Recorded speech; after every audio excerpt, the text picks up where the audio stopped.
ಸ್ನೇಹಿತರೆ, welcome back to my YouTube channel. ಸ್ನೇಹಿತರೆ, ಈ ಒಂದು ಕಾರ್ಡ್ನ ಮಾಡಿಸ್ಕೊಳ್ಳೋದ್ರಿಂದ ನಿಮಗೆ ಯಾವುದೇ ಥರದ ಹಣ ಕಟ್ಟಂಗೆ 2 ಲಕ್ಷ ರೂಪಾಯಿ ಇನ್ಸೂರೆನ್ಸು ನಿಮಗೆ ಈ ಕಾರ್ಡ್ ಮಾಡಿದ ತಕ್ಷಣ ಕೂಡ ನಿಮಗೆ ಬರುತ್ತೆ. ಈ ಒಂದು ವಿಡಿಯೋದಲ್ಲಿ ಈ ಒಂದು ಕಾರ್ಡ್ ಅಂದರೆ ಈ ಶ್ರಮ ಕಾರ್ಡ್ನ ಯಾವ ರೀತಿ ಮೊಬೈಲಲ್ಲಿ ಅಪ್ಲೈ ಮಾಡೋದು ಅಂತ ತಿಳಿಸ್ಕೊಡ್ತಾ ಇದ್ದೀನಿ. ನೀವು ಇಲ್ಲಿ ನೋಡ್ತಿರ್ಬೋದು, ಆಕ್ಸಿಡೆಂಟಲ್ ಆ್ಯಂಡ್ ಡಿಸಬಿಲಿಟಿ ಕ್ಲೈಮ್ ಅಂತ ಬರ್ತಾ ಇದೆ ನೋಡಿ. ಈ ಒಂದು ಸ್ಕ್ರೋಲ್ ಆಗ್ತಿದ್ದಾರೆ, ಇದನ್ನು ಕ್ಲಿಕ್ ಮಾಡಿದ್ರೆ ಇಲ್ಲಿ ಸಂಪೂರ್ಣವಾದ ಗೈಡ್ಲೈನ್ಸ್ ಕೊಟ್ಟಿದ್ದಾನೆ. ಅಂದರೆ ಈ ಕಾರ್ಡ್ ಮಾಡಿದ ತಕ್ಷಣ ನಿಮಗೆ ಈ ಒಂದು ಎಲ್ಲ ಪ್ರಯೋಜನಗಳನ್ನ ಪಡಿಬಹುದು.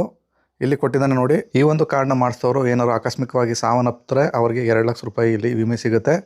ಹಾಗೆಯೇ ಭಾಗಶಃ ಹಾನಿಯಾದರೂ ಕೂಡ ಇಲ್ಲಿ, ಈಗ ಉದಾಹರಣೆಗೆ ಕಾಲು ಕೈ ಈ ಥರ ಏನಾದರೂ ಏಟಾಗಿದ್ದರೆ ಅಂಥವ್ರಿಗೆ ಕೂಡ ಇಲ್ಲಿ 1 ಲಕ್ಷ ರೂಪಾಯಿ ತನಕ ವಿಮೆ ಸಿಗುತ್ತೆ. ಇಲ್ಲಿ ನೀವು ಇನ್ಸೂರೆನ್ಸ್ ಅಂದರೆ ಈ ಒಂದು ಕಾರ್ಡ್ನ ಮಾಡ್ಕೋಬೇಕಾದ್ರೆ ಯಾವುದೇ ಹಣ ಕಟ್ಟೋ ಹಾಗಿಲ್ಲ, ಇದು ಫ್ರೀಯಾಗಿ ನಿಮಗೆ ಸಿಗುತ್ತೆ. ಈ ಒಂದು ಕಾರ್ಡ್ನ ಯಾವ ರೀತಿ ಮಾಡ್ಕೊಳ್ಳೋದು ಅದು ಕೂಡ ಮೊಬೈಲ್ನಲ್ಲಿ ಮನೆಯಲ್ಲೇ ಕೂಡ ಮಾಡ್ಕೋಬೋದು. ಸಂಪೂರ್ಣವಾಗಿ ತಿಳಿಸ್ಕೊಟ್ಟಿದ್ದೀನಿ, ವಿಡಿಯೋನ ಸ್ಕಿಪ್ ಮಾಡ್ದಂಗೆ ನೋಡಿ. ಸ್ನೇಹಿತರೆ, ಈ ಶ್ರಮ ಪೋರ್ಟಲ್ ಅಂತ ಟೈಪ್ ಮಾಡಿ ಸರ್ಚ್ ಮಾಡಿ ಈ ರೀತಿ ಇಂಟರ್ಫೇಸ್ ಬರುತ್ತೆ. ಇಲ್ಲಿ ರೈಟ್ ಸೈಡಲ್ಲಿ ಆಪ್ಷನ್ ಕಾಣ್ತಿದೆ, ರಿಜಿಸ್ಟರ್ ಈ ಶ್ರಮ್ ಅಂತ ಇದೆ ನೋಡಿ. ಆ ಒಂದು ಆಪ್ಷನ್ನ ನೀವು ಇಲ್ಲಿ ಫಸ್ಟ್ ಟೈಮ್ ನೀವು ಈ ವೆಬ್ಸೈಟ್ಗೆ ವಿಸಿಟ್ ಮಾಡಿದರೆ ಅಂದರೆ ಈ ಫಸ್ಟ್ ಆಪ್ಷನ್ ಕಾಣ್ತಾ ಇದೆ ನೋಡಿ, ಈ ಒಂದು ಆಪ್ಷನ್ನ ಕ್ಲಿಕ್ ಮಾಡಬೇಕಾಗತ್ತೆ. ತದನಂತರ ನಿಮಗೆ ನೆಕ್ಸ್ಟ್ ಪೇಜು ಈ ರೀತಿ ಓಪನ್ ಆಗ್ತದೆ. ಇಲ್ಲಿ ಮೊದಲಿಗೆ ಸೆಲ್ಫ್ ರಿಜಿಸ್ಟ್ರೇಷನ್ ಅಂತ ಒಂದು ಆಪ್ಷನ್ ಇದೆ ನೋಡಿ. ಅಲ್ಲಿ ಬಂದು ನೀವು ಫಸ್ಟ್ ಬಾಕ್ಸ್ಗೆ ನೀವು ಫೋನ್ ನಂಬರ್ನ ಹಾಕಿ, ಅಲ್ಲಿ ಕಾಣ್ತಿರೋ ಕ್ಯಾಪ್ಸನ್ನ ಹಾಕಿ, ನೀವು ಇಲ್ಲಿ ESI ಕಾರ್ಡ್ ಇದೆಯಾ ನಿಮ್ಮ ಬಳಿ, ಹಾಗೆಯೇ EPFO ಇದೆಯಾ ನಿಮ್ಮ ಹತ್ರ ಅಂತ ಕೇಳುತ್ತೆ. ಇವೆರಡನ್ನೂ ಕೂಡ ನೋ ಅಂತ ಟಿಕ್ ಮಾಡಿ ನೀವು ಸಿಂಪಲಾಗಿ ಕೆಳಗಡೆ ಸೆಂಡ್ OTP ಅಂತ ಕ್ಲಿಕ್ ಮಾಡಿ. ತದನಂತರ ನಿಮಗೆ ನೆಕ್ಸ್ಟ್ ಪೇಜಲ್ಲಿ ನಿಮಗೆ ಒಂದು OTP ಬರುತ್ತೆ. ಆ ಒಂದು OTPನ ಆ ಬಾಕ್ಸಲ್ಲಿ ಹಾಕಿ ಸಬ್ಮಿಟ್ ಅಂತ ಕ್ಲಿಕ್ ಮಾಡಬೇಕು. ತದನಂತರ ಸ್ನೇಹಿತರೆ, ನೆಕ್ಸ್ಟ್ ಪೇಜು ಈ ರೀತಿ ಓಪನ್ ಆಗುತ್ತೆ. ಇಲ್ಲಿ ನಿಮ್ಮ ಆಧಾರ್ ನಂಬರ್ನ ಕೇಳುತ್ತೆ. ಈ 3 ಕಾಲಮ್ಗೂ 4 ಡಿಜಿಟ್ ಥರ ನಿಮ್ಮ ಆಧಾರ್ ನಂಬರ್ನ ಹಾಕಿ OTP ಆಪ್ಷನ್ನ ಸೆಲೆಕ್ಟ್ ಮಾಡಿಕೊಂಡು ಅಲ್ಲಿ ಕಾಣ್ತಿರೋ ಕ್ಯಾಪ್ಸನ್ನ ಹಾಕಿ ಇಲ್ಲಿ ಕನ್ಸಲ್ಟ್ ಬಾಕ್ಸ್ ಇದೆ, ಅದನ್ನು ಕ್ಲಿಕ್ ಮಾಡಿ ನೀವು ಸಬ್ಮಿಟ್ ಅಂತ ಕ್ಲಿಕ್ ಮಾಡಬೇಕು. ತದನಂತರ ಮತ್ತೆ ಕೂಡ ನಿಮಗೆ ಒಂದು OTP ಬರುತ್ತೆ. ಇದು ಆಧಾರ್ ರಿಜಿಸ್ಟರ್ಡ್ ಮೊಬೈಲ್ಗೆ ಬರ್ತಕ್ಕಂಥ OTP. ಈ ಒಂದು ಕಾಲಮ್ಗೆ ನೀವು ನಿಮ್ಮ ಮೊಬೈಲ್ಗೆ ಬಂದಿರತಕ್ಕಂಥ OTPನ ಹಾಕಿ ಸಬ್ಮಿಟ್ ಮಾಡಿದ್ರೆ ನೆಕ್ಸ್ಟ್ ಪೇಜು ಈ ರೀತಿ ಓಪನ್ ಆಗ್ತದೆ. ಇಲ್ಲಿ ಎಲ್ಲ ಡಾಟಾನು ಕೂಡ ಕೆಲವು ಅದೇ ಫೆಚ್ ಮಾಡ್ಕೊಳ್ಳುತ್ತೆ, ಪರ್ಸನಲ್ ಡೀಟೇಲ್ಸು. ನೀವೇನು ಟೈಪ್ ಮಾಡೋ ಅವಶ್ಯಕತೆ ಇಲ್ಲ. ನೀವು ಸಿಂಪಲಾಗಿ ಪ್ರೊಸೆಸ್ ಮಾಡಬೇಕು ಅಂದರೆ ಇಲ್ಲಿ ಕಂಟಿನ್ಯೂ ಅಂತ ಕ್ಲಿಕ್ ಮಾಡಿ ನಂತರ ನೆಕ್ಸ್ಟ್ ಪೇಜು ನಿಮಗೆ ಈ ರೀತಿ ಓಪನ್ ಆಗುತ್ತೆ. ಇಲ್ಲಿ ಟೋಟಲು 5 ಸ್ಟೆಪ್ಗಳಿದೆ. 5 ಸ್ಟೆಪ್ಗಳನ್ನು ಕೂಡ ಕಂಪ್ಲೀಟಾಗಿ ಯಾವ ರೀತಿ ಫಿಲಪ್ ಮಾಡೋದು ಅಂತ ತಿಳಿಸ್ಕೊಡ್ತೀನಿ. ಸ್ನೇಹಿತರೆ, ಇಲ್ಲಿ ಮೇಲ್ಗಡೆ ಆಲ್ರೆಡಿ ಫೋನ್ ನಂಬರು ನೀವು ಮೊದಲೇ ಸೆಲೆಕ್ಟ್ ಆಗಿರುತ್ತೆ, ಅಲ್ಲೇನು ಫಿಲಪ್ ಮಾಡೋ ಅವಶ್ಯಕತೆ ಇಲ್ಲ. ಹಾಗೆಯೇ ಇಲ್ಲಿ ಇಮೇಲ್ ID ಯಾವುದೆಲ್ಲ ಸ್ಟಾರ್ ಮಾರ್ಕ್ ಇದೆ ನೋಡಿ, ಅದೆಲ್ಲ ಕಂಪಲ್ಸರಿಯಾಗಿ ಫಿಲಪ್ ಮಾಡಬೇಕು. ಇಮೇಲ್ ID ಹಾಕೋ ನೆಸೆಸರಿ ಇಲ್ಲ.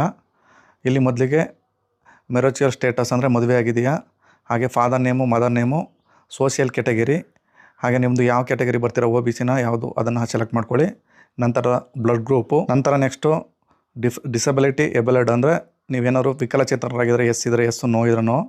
ಹಾಗೆಯೇ ಇಲ್ಲಿ ನ್ಯಾಮಿನಿ ಡೀಟೇಲ್ಸ್ ಅಂತ ಕೇಳುತ್ತೆ. ಇಲ್ಲಿ ಬಂದು ನಿಮ್ಮ ಸಪೋಸ್ ಗಂಡಂದು ಈಗ ನೀವು ಕಾರ್ಡ್ ಮಾಡ್ತಿದ್ದೀರಿ ಅಂದರೆ ಹೆಂಡ್ತಿದ ನ್ಯಾಮಿನಿಯನ್ನು ಕೊಡಬೇಕು. ಹಾಗೆಯೇ ಅವ್ರ ಡೇಟ್ ಆಫ್ ಬರ್ತು, ಆಮೇಲೆ ಜೆಂಡರ್ ಸೆಲೆಕ್ಟ್ ಮಾಡ್ಕೊಳ್ಳಿ. ಅವ್ರಿಗೂ ನಿಮಗೂ ಇರ್ತಕ್ಕಂಥ ಏನು ರಿಲೇಷನ್ಶಿಪ್ಪು, ಈಗ ಸಪೋಸ್ ವೈಫ್ ಅಂತ ಸೆಲೆಕ್ಟ್ ಮಾಡ್ಕೊತಿದ್ದೀನಿ.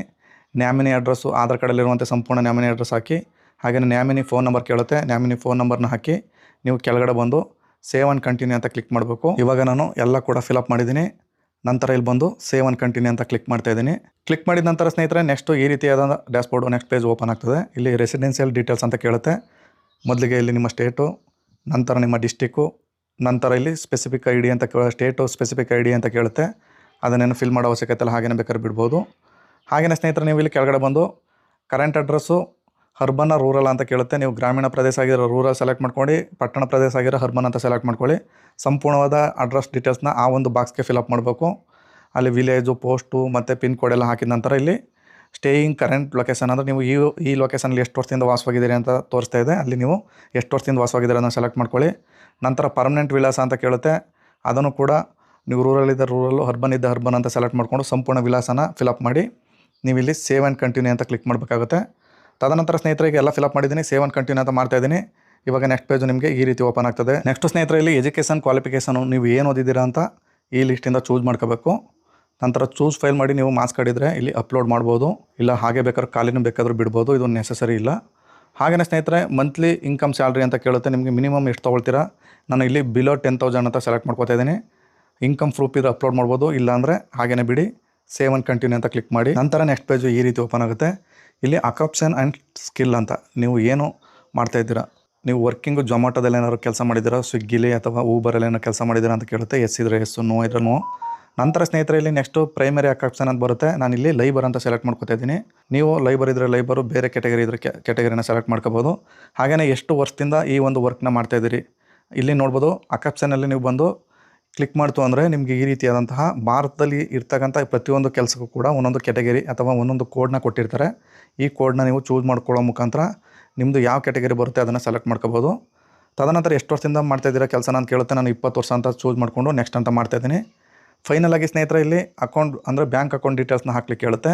ಇಲ್ಲಿ ಸ್ನೇಹಿತರೆ ಮೊದಲಿಗೆ ನೀವು ಬ್ಯಾಂಕ್ ಅಕೌಂಟ್ ನಂಬರ್ನ ಸೆಲೆಕ್ಟ್ ಮಾಡ್ಕೊಳ್ಳಿ. ಕನ್ಫರ್ಮ್ ಮತ್ತು ಕರೆಂಟ್ ಬ್ಯಾಂಕ್ ಅಕೌಂಟ್ ನಂಬರ್ನ ಹಾಕಿದ ನಂತರ ನಿಮ್ಮ ಬ್ಯಾಂಕ್ನ IFSC ಕೋಡ್ ಹಾಕಬೇಕು. ಹಾಗೆ ನೇಮ್ ಆಫ್ ದಿ ಬ್ಯಾಂಕ್ ಹಾಕಬೇಕು ಮತ್ತು ಬ್ರಾಂಚ್ ನೇಮ್ನ ಸೆಲೆಕ್ಟ್ ಮಾಡಿಕೊಂಡು ಸೇವ್ ಆ್ಯಂಡ್ ಕಂಟಿನ್ಯೂ ಅಂತ ಕ್ಲಿಕ್ ಮಾಡಿ. ನೆಕ್ಸ್ಟ್ ಪೇಜಲ್ಲಿ ಈ ರೀತಿಯಾದಂಥ ಒಂದು ಪ್ರಿವ್ಯೂ ಓಪನ್ ಆಗುತ್ತೆ ಸ್ನೇಹಿತರೆ. ನೀವು ಇಲ್ಲಿ ಬೇಕಾದರೆ ಎಡಿಟ್ ಬೇಕಾದ್ರೂ ಮಾಡ್ಬೋದು. ಒಂದು ವೇಳೆ ಕರೆಕ್ಷನ್ ಇತ್ತು ಅಂದರೆ ಇಲ್ಲಿ ಟರ್ಮ್ ಆ್ಯಂಡ್ ಕಂಡೀಷನ್ ಬಾಕ್ಸ್ ಇದೆ, ಅದನ್ನು ಕ್ಲಿಕ್ ಮಾಡಿ ಕೆಳಗಡೆ ಸಬ್ಮಿಟ್ ಅಂತ ಕ್ಲಿಕ್ ಮಾಡಬೇಕು. ಇಷ್ಟಾದ ನಂತರ ಸ್ನೇಹಿತರೆ ಯಶಸ್ವಿಯಾಗಿ ನಿಮಗೆ ಈ ರೀತಿಯಾದಂಥ ಈ ಶ್ರಮ ಕಾರ್ಡು ಶೋ ಆಗುತ್ತೆ. ಇದನ್ನು ನೀವು ಪ್ರಿಂಟ್ ತಗೊಂಡು ಲ್ಯಾಮಿನೇಷನ್ ಮಾಡಿಕೊಂಡು ನೀವು ಬಳಕೆನ ಮಾಡ್ಬೋದು. ಈ ಮಾಡಿಕೊಂಡ ತಕ್ಷಣದಿಂದಲೇ ನಿಮಗೆ ಆ ಒಂದು 2 ಲಕ್ಷ ರೂಪಾಯಿನ ಇನ್ಸೂರೆನ್ಸು ಕೂಡ ಕವರ್ ಆಗುತ್ತೆ. ಸ್ನೇಹಿತರೆ ಇಷ್ಟು ಈಸಿಯಾಗಿ ನೀವು ಮನೆಯಲ್ಲೇ ಕೂತು ಕೂಡ ನೀವು ನಿಮ್ಮ ಫೋನ್ ಮುಖಾಂತರನೂ ಕೂಡ ಈ ಶ್ರಮ ಕಾರ್ಡನ್ನ ಮಾಡ್ಕೋಬೋದು. ಸ್ನೇಹಿತರೆ ಇದಾಗಿತ್ತು ಇವತ್ತಿನ ಈ ವಿಡಿಯೋದ ಮಾಹಿತಿ. ಈ ಮಾಹಿತಿ ನಿಮಗೆ ಇಷ್ಟವಾಗಿದ್ದರೆ ದಯವಿಟ್ಟು ನಮ್ಮ ಚಾನಲ್ನ ಸಬ್ಸ್ಕ್ರೈಬ್ ಮಾಡ್ಕೊಳ್ಳಿ. AJ tech Kannada YouTube channel ಅಂತ. ಇಲ್ಲಿ ತನಕ ವಿಡಿಯೋ ನೋಡಿದ್ದಕ್ಕೆ ಎಲ್ಲರಿಗೂ ಧನ್ಯವಾದಗಳು. ನಮಸ್ಕಾರ.